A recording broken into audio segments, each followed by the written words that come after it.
নমস্কার বন্ধুরা, রাধে রাধে। আমি অঞ্জলি গুণ চলে আসলাম আবার একটা নতুন গল্প নিয়ে।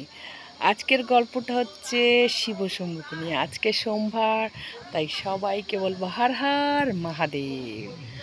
তা দেখো, এই যে আমরা সবাই সোমবারে শিবের মাথায় জল ঢালি, দুধ ঢালি, ঘি ঢালি, মধু ঢালি ঢালি তো। তা এরকম একটু দুধ ঢালার গল্প তোমাদের কাছে বলবো। তা এরকম দুধ ঢালি, তা এরকম ব্যাসদেব এক জায়গায় পাঠ হচ্ছিল।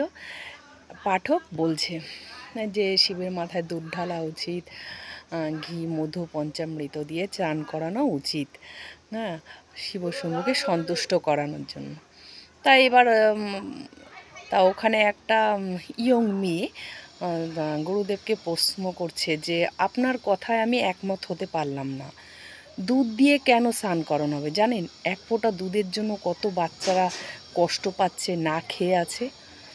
তখন ব্যাসদেব বলল, হ্যাঁ, তোমার কথায় আমি একমত। এক ফোঁটা দুধের জন্য অনেক বাচ্চা না খেয়ে আছে। এক ফোঁটা দুধ অনেক বাচ্চারই উপকৃত। বালতিকে বালতি দুধ শিবের মাথায় না ঢেলে এই দুধটা যদি দান করা হতো, তাহলে অনেক বাচ্চা উপকৃত হতো। এটা তোমার ঠিক কথা, তোমার কথা একমত। কিন্তু একবার ভাবো, ধরো তোমার বাবা বা মা নার্সিংহোমে ভর্তি, তার অবস্থা শেষ চলছে, ঠিক আছে। নার্সিংহোমে বিল তো জানোই, ভর্তি হলেই লাখ লাখ টাকা বেরিয়ে যাচ্ছে। তুমি কি তখন তাকে নার্সিংহোম থেকে বাড়িতে নিয়ে চলে আসবে টাকা খরচা হচ্ছে বলে? আনবে না, তাকে ওখানে রেখে সুস্থ করে আনবে। সেই রকম আমরা যে শিবের মাথায় জল ঢালি, সে দুধটা ঢালি, তার একটা কারণ আছে। সেই কারণটা হচ্ছে, যখন সমুদ্র মন্থন হয়েছিল, তখন যে সমুদ্র মন্থন থেকে বিষ উঠেছিল, সেই বিষটা স্বয়ং শিবশম্ভু পান করেছিল, ঠিক আছে।